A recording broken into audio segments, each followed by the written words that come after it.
صلی اللہ علیہ وسلم صلی اللہ علیہ وسلم صلی اللہ علیہ وسلم. بسم اللہ الرحمن الرحیم. الحمد للہ نحمده ونستعینه ونستغفره ونؤمن به ونتوکل علیہ ونعوذ باللہ من شرور انفسنا ومن سیئات اعمالنا من يهده الله فلا مضل له ومن يضلله فلا هادي له ونشهد أن لا إله إلا الله وحده لا شريك له ونشهد أن سيدنا ونبينا ومولانا محمدا عبده ورسوله صلى الله تعالى عليه وعلى آله وأصحابه وبارك وسلم تسليما كثيرا. أما بعد فأعوذ بالله من الشيطان الرجيم. بسم الله الرحمن الرحيم. إن الذين قالوا ربنا الله ثم استقاموا فلا خوف عليهم ولا هم يحزنون. صدق الله العظيم.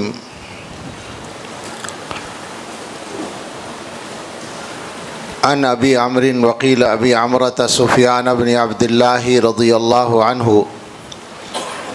قال قلت يا رسول الله قل لي في الإسلام قولا لا أسأل عنه أحدا غيرك قال قل آمنت بالله ثم استقم أو كما قال عليه الصلاة والسلام.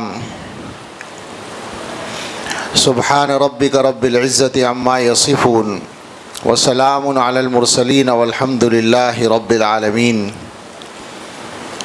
اللهم صل على سيدنا محمد وعلى آل سيدنا محمد وبارك وسلم. اللهم صل على سيدنا محمد وعلى آل سيدنا محمد وبارك وسلم. اللهم صل على سيدنا محمد وعلى آل سيدنا محمد وبارك وسلم.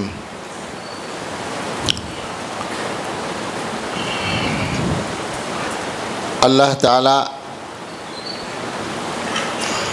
دینے والے ہیں اور ہم بندے لینے والے ہیں.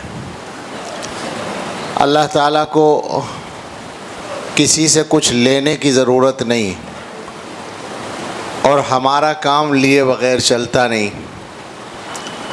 اللہ تعالیٰ عطا فرماتے ہیں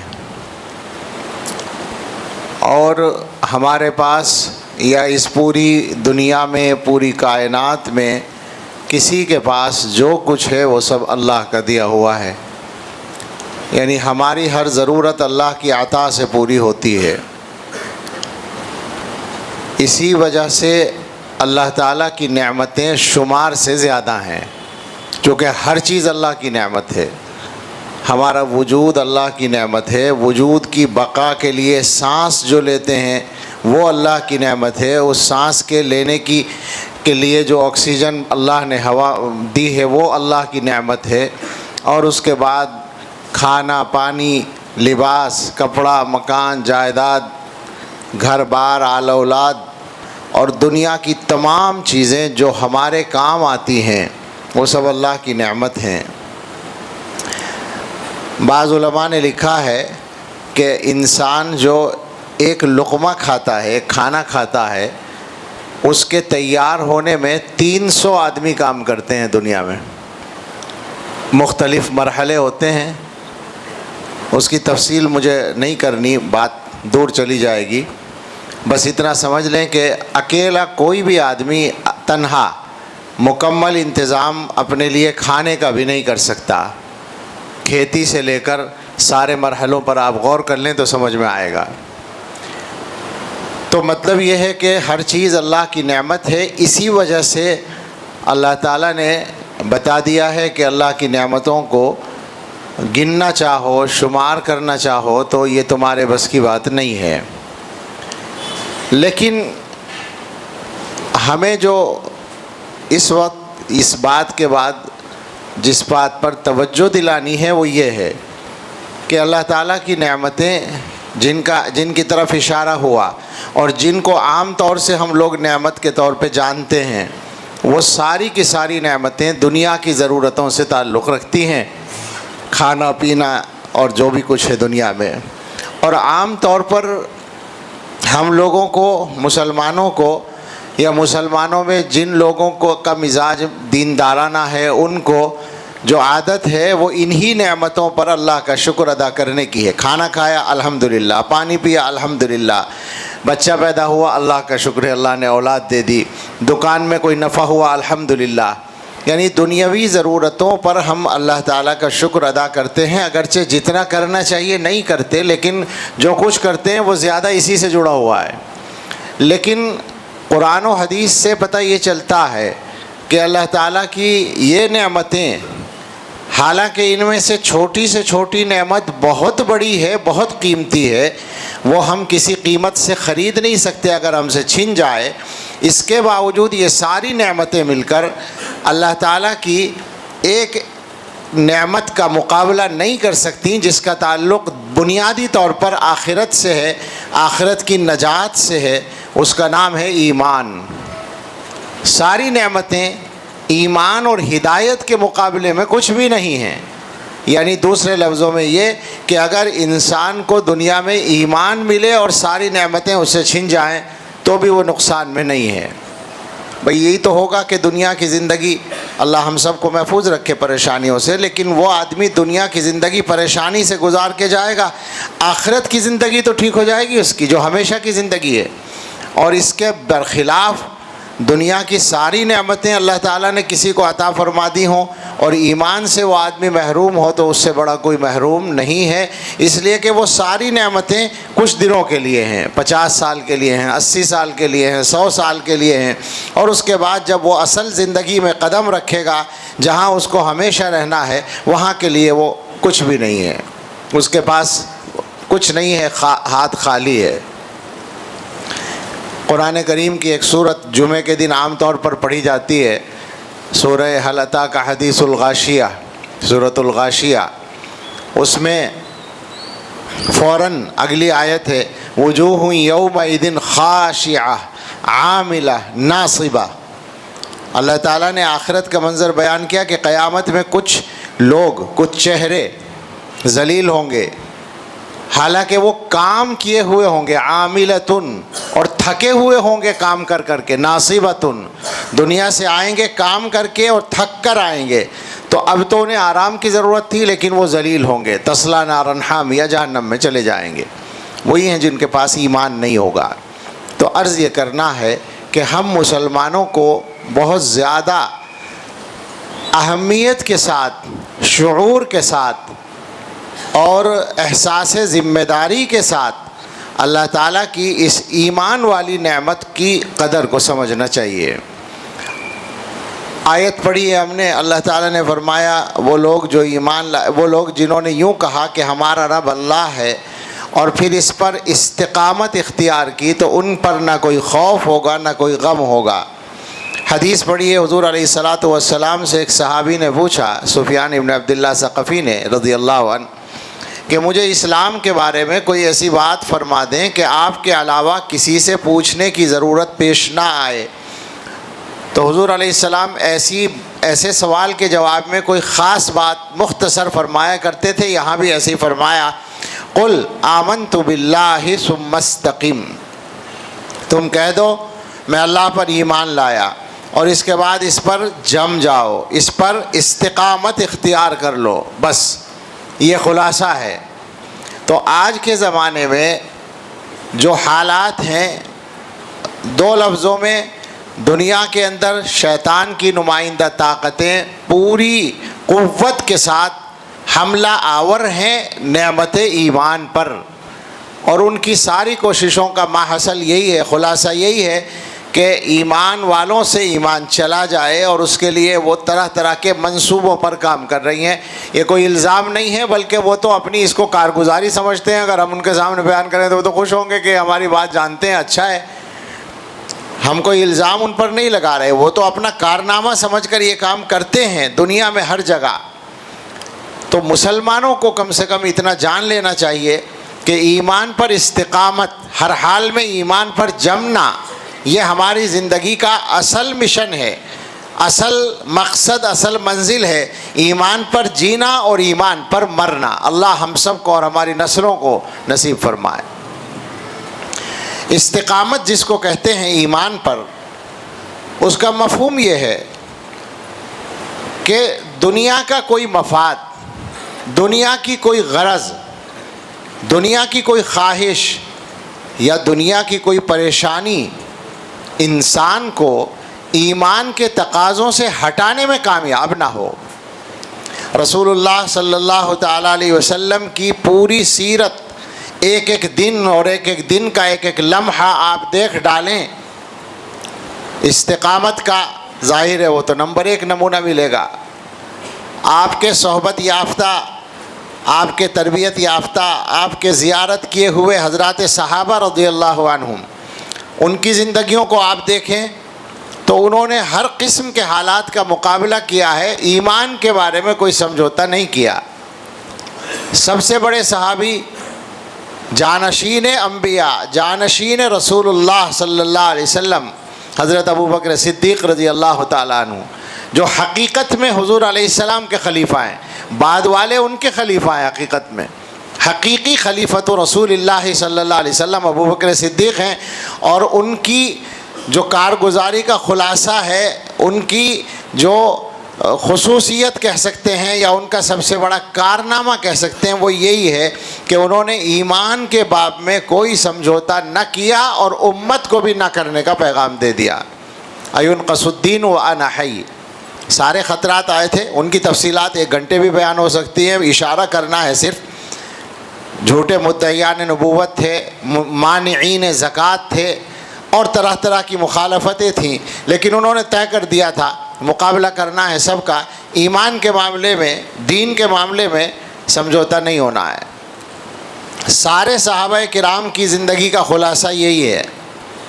اور اس کے بعد امت میں جتنے بڑے علماء، فقہاء، محدثین، مشائخ، اولیاء، جو کچھ بھی گزرے ہیں شروع سے لے کر آج تک، ان سب کی زندگیوں کا خلاصہ بھی یہی بنتا ہے کہ مشکلات کو برداشت کیا جائے، مقابلہ کیا جائے، مگر ایمان کے باب میں اور ایمان کے تقاضوں کے باب میں کوئی سمجھوتا نہ کیا جائے۔ یہ خلاصہ ہے۔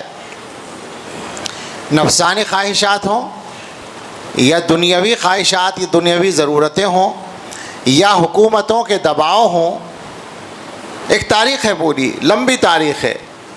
تابعین کے دور میں بہت سارے حضرات ہیں، امام اعظم ابو حنیفہ بھی ان میں آتے ہیں، امام احمد ابن حنبل بھی آتے ہیں، اور اس کے بعد امت کے اندر بے شمار علماء جنہوں نے حکومتوں کی زیادتیوں کو برداشت کیا، حکومتوں کا دباؤ بھی قبول نہیں کیا، اور اپنے صحیح موقف کو بھی نہیں چھوڑا۔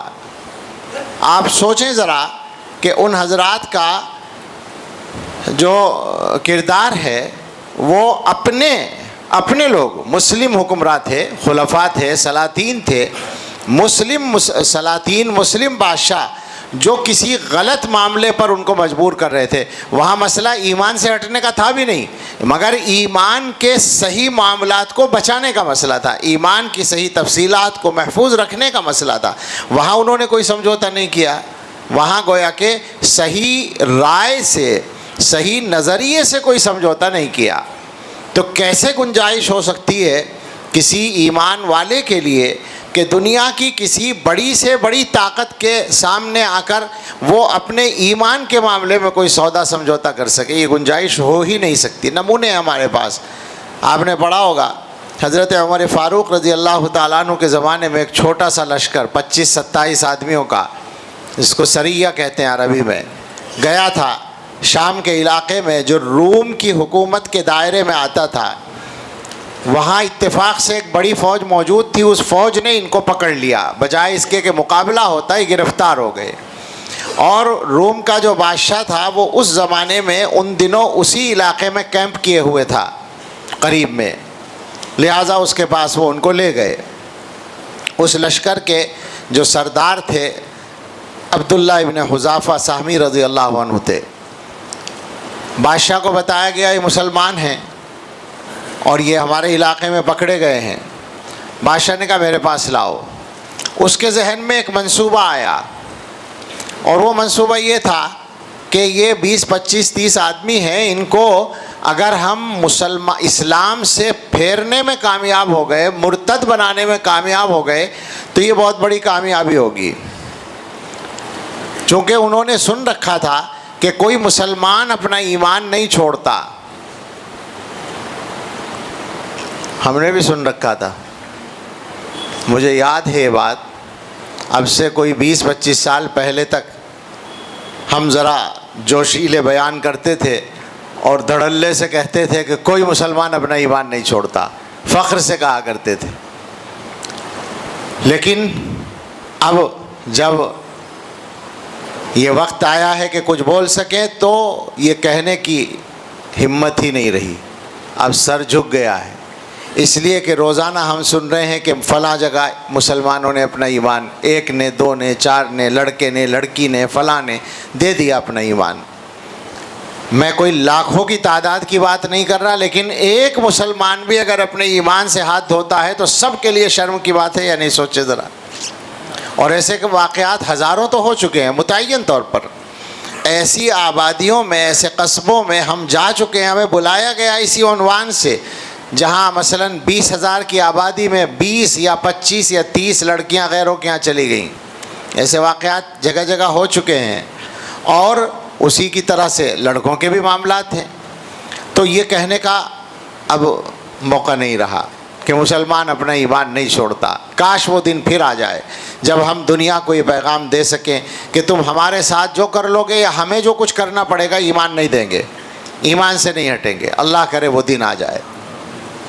تو اس نے سوچا کہ مسلمان ایمان سے پھرتے نہیں ہیں، اور آج یہ پھنس گئے ہیں 25 27 آدمی، تو دباؤ ڈال کر ان کو ایمان سے ہٹایا جا سکتا ہے، ان کے دین سے۔ لہذا اس نے بلایا اور ان سے کہا کہ ہمارا مذہب قبول کر لو، عیسائی مذہب۔ انہوں نے کہا، سوال ہی پیدا نہیں ہوتا۔ تو اس نے کہا کہ بہت بڑا انعام دوں گا۔ انعام یہ بتایا کہ اپنی بیٹی تمہارے نکاح میں دے دوں گا۔ دنیا کی 2 بڑی طاقتوں میں سے ایک طاقت تھی وہ، اس کا بادشاہ یہ کہتا ہے میں اپنی بیٹی تمہیں دے دوں گا، یعنی داماد بنا لوں گا۔ آپ سوچیں ذرا، آج بھی تو یہی ہو رہا ہے، شادی بیاہی کے چکر میں ہو رہا ہے نا۔ اور وہاں اتنی بڑی شادی ہونے جا رہی ہے، یعنی پیشکش ہو رہی ہے کہ دنیا کے طاقتور ترین انسان کی بیٹی ملنے کا امکان ہے۔ آدھی حکومت بھی تمہیں دے دوں گا۔ ظاہر ہے جب داماد بن جائے گا تو حکومت دینے میں کیا پریشانی ہے، آدھی حکومت تمہارے حوالے کر دوں گا۔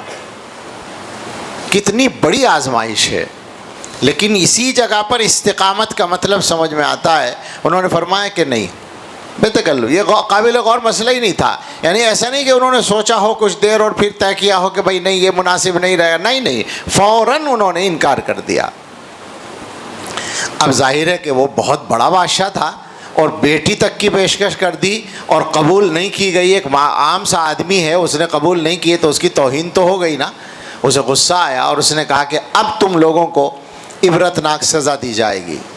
حکم دیا کہ تیل پکایا جائے، بڑے سے کڑھاؤ میں تیل پکایا گیا، اور ایک آدمی کو ان میں سے پکڑ کے تیل میں ڈلوا دیا، فوراً وہ شہید ہو گئے، جل گئے۔ کہا اب سب کو اسی طرح کیا جائے گا، اب بھی مان لو تو اب انعام تو نہیں دیں گے مگر اس میں جلانے سے روک دیں گے۔ کہا نہیں، یہ تو سوال ہی پیدا نہیں ہوتا، یہ پیشکش تمہاری کسی کام کی نہیں۔ کہا اچھا پھر اب اسی کو پکڑو، یہ جو ان کا سردار ہے پہلے اسی کو لے جاؤ۔ لے جانے لگے۔ اب ظاہر ہے وہ کڑھاؤ بادشاہ کے پاس تھوڑی رکھا ہوگا، کہیں دور ہوگا۔ وہاں جب لے جانے لگے تو جاتے ہوئے محسوس کیا لے جانے والوں نے کہ یہ صاحب رو رہے ہیں، آنکھوں میں آنسو آ گئے۔ ان کو یہ شبہ ہوا کہ شاید یہ اب مان جائے، تو بادشاہ کو اطلاع کیا کہ یہ آدمی رو رہا ہے۔ بادشاہ نے کہا بلاؤ. وہ تو کسی نہ کسی طرح اس چکر میں تھا کہ یہ ایمان سے پھر جائے, اسلام چھوڑ دیں. بلاؤ, کیا بات ہے بھائی, تم رو رہے ہو, کیا ہماری پیشکش قبول کرنے پر اب غور کر رہے ہو؟ کہا کیوں, یہ کیسے سمجھا کہ تم رو رہے ہو نا, شاید ڈر رہے ہو اب. تو انہوں نے کہا نہیں, یہ تمہاری سزا کے ڈر سے نہیں رو رہا ہوں میں, بلکہ ایک اور بات ہے. ایک حسرت دل میں پیدا ہو رہی ہے کہ آج مجھے یہ سعادت مل رہی ہے کہ میں اپنی یہ معمولی سی جان ایمان کے لیے قربان کرنے جا رہا ہوں. مجھے رونا یہ آ رہا ہے کہ کاش میرے پاس اپنے بدن کے ہر بال کے بدلے ایک جان ہوتی اور میں اس کو ایمان پر قربان کرتا.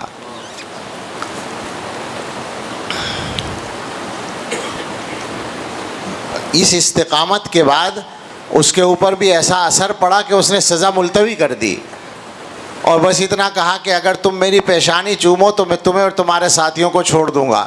حضرت عبداللہ ابن حذافہ نے سوچا کہ اپنے 25 ساتھیوں کی جان اگر بچتی ہے اتنا سا کام کر کے تو چلو یہی صحیح مصلحت کا تقاضا ہے. چنانچہ انہوں نے یہ کام کیا اور بچ کے آ گئے, ایمان بھی بچا, جان بھی بچی. تو اچھا, یہی ایک چیز اور سمجھنے کی ہے, ہم کسی پر الزام نہیں لگاتے, تاریخی حقائق ہیں. آپ دیکھیں مزاج کیا ہے ان لوگوں کا پہلے دن سے, آج نہیں ہے. مسلمانوں سے کسی طرح ایمان چھینا جائے, مسلمانوں کو اسلام سے ہٹایا جائے, اس کے لیے گویا بڑے سے بڑا بادشاہ ذاتی طور پر کوشش کرتا تھا. آج بھی یہی ہوتا ہے, آج بھی جو بڑے سے بڑا طاقتور انسان ہے دنیا کا وہ اس کے لیے کوشش کرتا ہے, اس کے لیے منصوبے بناتا ہے, اس کے لیے بجٹ پاس کرتا ہے اور کام کرتا ہے اس کے لیے. اور ہر دور میں ہوا ہے. دہشت گردی کا الزام ہمارے اوپر ہے, لیکن اس کام کے لیے ہمیشہ دہشت گردی کی گئی ہے. مسلمانوں میں کون نہیں جانتا ابرہہ کا واقعہ, الم تر کیف فعل ربک باصحاب الفیل کا قصہ. کیا تھا وہ ابرہہ کا واقعہ؟ وہی جو آدمی گویا صحیح دین کے مرکز کو, کعبے کو ڈھانے کے لیے آ رہا تھا, اس سے بڑی دہشت گردی اور کیا ہو سکتی ہے؟ دہشت گردی کا لفظ تو اس زمانے میں بولا جانے لگا, لیکن ہمیں بتائیں کوئی اس سے بڑی دہشت گردی کیا؟ تاریخ بتا رہی ہے. تاریخ کے سینے میں ایسے بہت سارے واقعات محفوظ ہیں. خیر یہ ایک الگ موضوع ہو جائے گا, میں واپس آتا ہوں. کہنا یہ ہے کہ استقامت کا مسئلہ ہے, ایمان کے معاملے میں کوئی سمجھوتا نہیں ہے, اور ایمان کے تقاضوں کو پورا کرنے کے لیے چاہے مال کا کوئی مفاد سامنے آئے, یا خواہشات نفسانی کا معاملہ آئے, یا دنیا کی کسی عہدے اور منصب کی بات آئے, تو ہمارے سامنے جو نمونہ ہے وہ یہی ہے. اس وقت مسلمان جس قسم کے حالات سے گزر رہے ہیں اس میں بہت زیادہ, کیا لفظ بولیں, کمزوری آ گئی ہے. آسان ہی لفظ بول دینا چاہیے.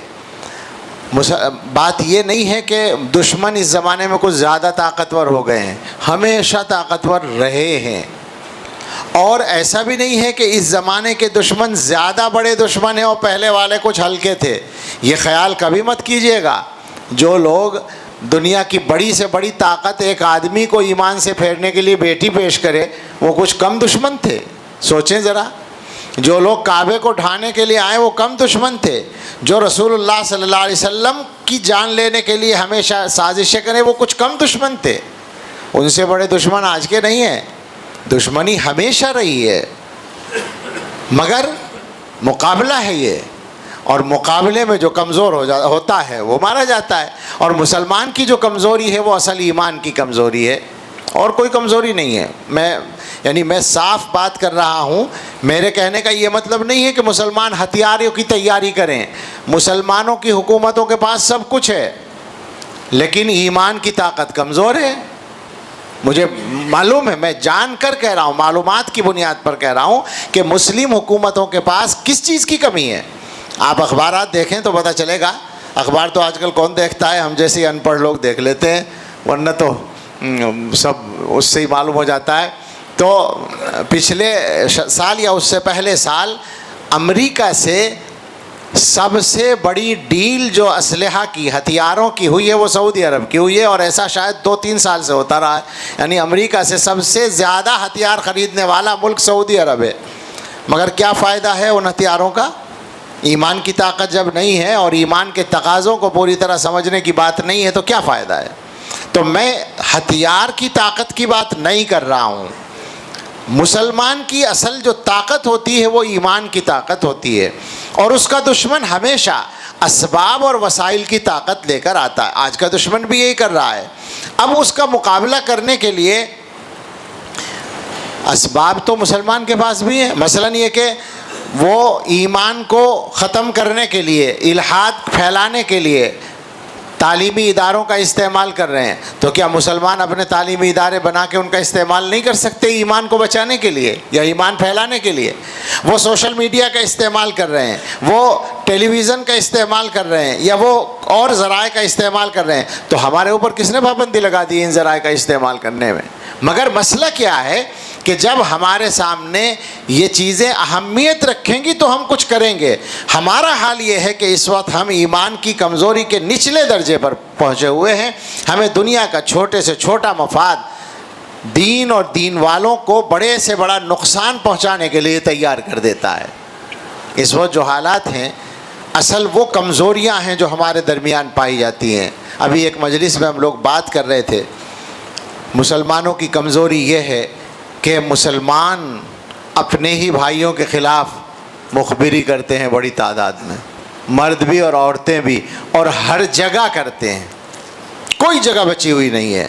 میں اپنے ہندوستان کی بات کر رہا ہوں، ہندوستان میں جگہ جگہ جا کر جو براہ راست معلوم کیا ہے وہ یہی ہے۔ خیر اس کو بھی چھوڑیں، مسلمانوں کی کمزوری یہ ہے کہ ہندوستان کی آبادی میں مسلمانوں کا جتنا تناسب ہے اس کے اعتبار سے نشہ کرنے والوں کی تعداد مسلمانوں میں زیادہ ہے۔ یعنی جو ایمان سے محروم ہیں وہ نشہ کم کر رہے ہیں، اور جو ایمان والے ہیں وہ نشہ زیادہ کر رہے ہیں،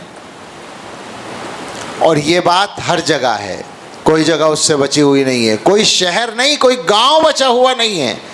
میں ایسے گاؤں بھی جانتا ہوں، ایک صوبے میں ایک گاؤں میں جانا ہوا 2-3 سال پہلے، اب تو کچھ بہتری آئی ہے۔ 2-3 سال پہلے جب ہم پہلی بار گئے تو پتہ چلا کہ یہ گاؤں مسلمانوں کا ہے، اور اپنے صوبے میں اسمیک کی تجارت میں دوسرے نمبر پر ہے۔ چھوٹا سا گاؤں، مرد بھی اور عورتیں بھی تجارت کرتے ہیں۔ عجیب عجیب حالات ہیں۔ سودی قرضہ ہر جگہ مسلمانوں کے یہاں سودی قرضے کا کہ جال میں پھنسے ہوئے ہیں، اور اس کی وجہ سے نقصانات کتنے ہو رہے ہیں اس کو تو زبان پہ لانا مشکل ہے، کس طرح کے نقصان ہو رہے ہیں۔ حقیقت یہ ہے کہ جب مسلمان کا دینی پہلو کمزور ہوتا ہے تو پھر اس کے دنیا کے معاملات بھی سنورتے اور سدھرتے نہیں ہیں۔ مسلمان کی دنیا صحیح ہونے کے لیے ضروری ہے ایمان کے تقاضے صحیح طور سے پورے ہوتے ہوں۔ ایک مثال دیتا ہوں میں، بہت سے مسلمان بھائی روزگار کے بارے میں پریشان رہتے ہیں۔ ایمانداری سے بتائیں، وہ جتنے پریشان لوگ ہیں کیا وہ صبح سے شام تک سنجیدگی سے اپنے روزگار کے لیے محنت کرتے ہیں یا بیٹھ کر شکایت کرتے ہیں؟ آدھے ان میں سے وہ ہیں جو کچھ نہ کر کے شکایت کرتے ہیں، نہیں کرتے، یعنی سیدھی چلتی ہی نہیں عقل۔ اور کسان لوگ ہیں، یہ ایک مثال ویسے ہی یاد آ گئی، کسان لوگ ہیں، ان کے پاس زمین ہوتی ہے۔ مسلمانوں میں ایک بڑی تعداد ہے جس کی زمین فروخت ہوتی ہے، بکتی ہے۔ ابا کا انتقال ہو گیا، اب بھائیوں میں اختلاف ہو گیا، لہٰذا زمین بک جاتی ہے۔ یا یہ ہوتا ہے کہ صاحب شادی وادی کرنی ہے، زمین بیچ کے شادیاں کرنے کی حماقت مسلمان کرتے ہیں۔ اور جو کوئی بہت زیادہ عقل مند ہوتے ہیں تو وہ کاروبار میں لگاتے ہیں، اور کاروبار سیکھتے نہیں ہیں، لہٰذا وہ پیسے بھی ختم ہو جاتے ہیں، جائیداد ختم ہو جاتی ہے۔ میں غلط تو نہیں کہہ رہا ہوں، جو ہوتا ہے وہ میں بتا رہا ہوں۔ لیکن مسلمانوں کے لیے یہ بات عجیب ہوتی ہے جب ہم ان کو یہ بتاتے ہیں کہ ہمارے آقا حضرت محمد الرسول اللہ صلی اللہ تعالیٰ علیہ وسلم نے زمین جائیداد بیچنے کے بارے میں بھی ہدایت دے رکھی ہے، کیا کرنا ہے۔ مشکات میں حدیث موجود ہے، من باع ارضا وعقارا کان قمنا اللہ یبارک لہ فیہ ان لم یجعلہ فی مثلہ، او کما قال علیہ الصلوۃ والسلام، جس نے کوئی زمین جائیداد بیچی تو وہ اس کا مستحق ہے کہ اسے برکت نہ دی جائے سوائے اس کے کہ زمین جائیداد بیچ کے زمین جائیداد ہی میں لگا دے۔ کیا خیال ہے؟ آپ سوچیں ذرا، رسول اللہ صلی اللہ علیہ وسلم نے اس حد تک ہماری انگلی پکڑ کے رہنمائی کی ہے اور مسلمان کو پتہ بھی نہیں ہے. مجھ سے ایک آدمی نے کہا کہ میرے والد کا انتقال ہو گیا اور قرضہ بہت ہے اور میں ادا نہیں کر سکتا زمین بیچے بغیر, اور آپ زمین بیچنے کو, مجھ سے تعلق ہے پرانا, آپ زمین بیچنے کو منع کرتے ہیں بیانات میں, تو میں کیا کروں؟ میں نے کہا ٹھیک ہے, یہ اچھا کیا پوچھ لیا, اس کا بھی حل اللہ تعالیٰ عطا فرمائیں گے. ذرا سا سوچا اور میں نے مشورہ دیا کہ زمین بیچو اور اس میں سے آدھی زمین کی قیمت سے قرضہ ادا کرو اور آدھی زمین کی قیمت سے سستی زمین خرید لو, اتنی ہی جتنی بیچ رہے ہو, سستی جگہ پر خرید لو, اللہ تعالیٰ اس میں برکت دے دیں گے. اس نے کہا یہ ٹھیک ہے. تو بات اس موضوع پر نہیں ہو رہی, بطور مثال یہ بات آئی تھی. مجھے تو یہ عرض کرنا تھا کہ مسلمان جب اپنے دین کے سلسلے میں صحیح راستے پر نہیں ہوتا اور ایمان کی قدر و قیمت اس کے دل میں نہیں ہوتی تو پھر وہ اسی طرح ذلیل و خوار ہوتا ہے. کسی سے کوئی شکایت نہیں, سچی بات ہے. مجھے عادت ہے حالات کا لفظ میں بولتا ہوں تو دنیا کے حالات پر بات نہیں کرتا. میرے نزدیک میری کیا حیثیت ہے, ہم نے جو سیکھا اور سمجھا ہے اپنے بڑوں سے, تو ہماری سمجھ میں یہ آیا ہے کہ اصل حالات یہ نہیں ہیں جو دنیا والوں کی طرف سے پیش آتے ہیں. فلاں حکومت یہ کر رہی ہے, فلاں پارٹی یہ کر رہی ہے, فلاں طاقت یہ کر رہی ہے, فلاں ملک یہ کر رہا ہے. یہ اصل حالات نہیں ہیں, یہ وہ کام ہیں جو وہ کر رہے ہیں, انہیں کرنے ہیں.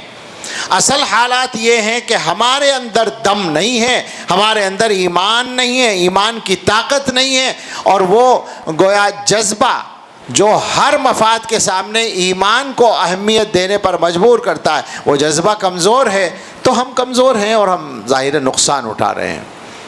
تو اللہ تعالیٰ نے بتایا, رسول اللہ صلی اللہ علیہ وسلم نے بتایا, ایمان دے دیا ہے تو ایمان کو بچاؤ اور ایمان پر استقامت کے لیے محنت کرو.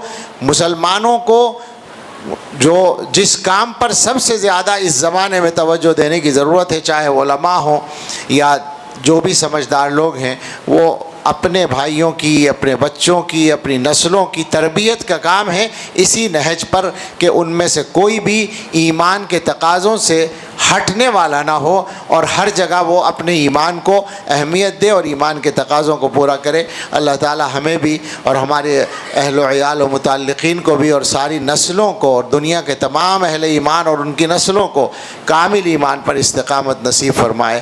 آمین. وآخر دعوانا الحمد للہ رب العالمین.